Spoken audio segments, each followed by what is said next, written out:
बिहार विधानसभा चुनाव की घोषणा के साथ ही बिहार में आचार संहिता लागू हो गया है, जिसको इंग्लिश में मॉडल कोड ऑफ कंडक्ट भी कहते हैं।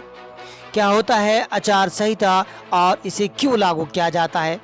दरअसल देश में स्वतंत्र और निष्पक्ष चुनाव आयोजित कराने के लिए भारतीय चुनाव आयोग कुछ नियम बनाती है।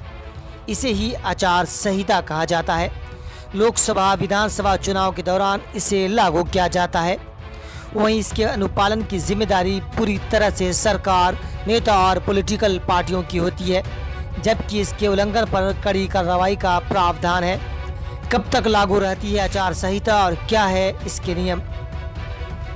बता दें कि चुनाव घोषणा के साथ ही लागू हुई आचार संहिता चुनाव प्रक्रिया पूरी हो जाने तक लागू रहती है। चुनाव की तारीखों के ऐलान के साथ ही आचार संहिता लगती है और मतगणना होने तक जारी रहती है। आचार संहिता को लागू होने के बाद ये काम नहीं किया जा सकता। सार्वजनिक धन का इस्तेमाल किसी विशेष राजनीतिक दल या नेता को फायदा पहुंचाने वाले काम के लिए नहीं होगा। सरकारी गाड़ी, सरकारी विमान या सरकारी बंगले का इस्तेमाल चुनाव प्रचार के लिए नहीं किया जा सकता है। जनप्रतिनिधियों की तरफ से किसी भी तरह की सरकारी घोषणा, उद्घाटन और शिलान्यास नहीं किया जा सकता।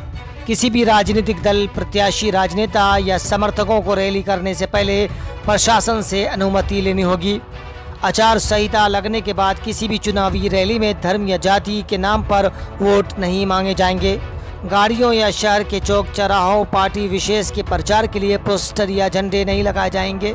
चुनाव तारीख की घोषणा के बाद चुनाव आचार संहिता के नियम सख्ती से लागू किए जाते हैं। इन नियमों का उल्लंघन किया जाता है तो इसके लिए सजा का प्रावधान भी है। चुनाव आचार संहिता के उल्लंघन पर दंडात्मक कार्रवाई की जा सकती है। कई बार जुर्माना लगाया जाता है। वहीं किन्हीं मामलों में जुर्माना और जेल का प्रावधान है। आम लोगों की बात की जाए तो उन पर भी आचार संहिता के नियम लागू होते हैं। चुनाव आचार संहिता लागू होने के बाद अगर किसी व्यक्ति के पास लाइसेंस या हथियार है तो उसे जमा कराना पड़ता है। नहीं तो अगर हथियार के साथ पकड़े गए तो जेल भी जाना पड़ सकता है। अवैध हथियार या अवैध तरीके से हथियार रखने वाले पर भी कार्रवाई हो सकती है। सोशल मीडिया पर चुनाव संबंधित भड़काऊ पोस्ट या सामाजिक सौहार्द को बिगाड़ने वाले पोस्ट करने पर भी कार्रवाई की जा सकती है।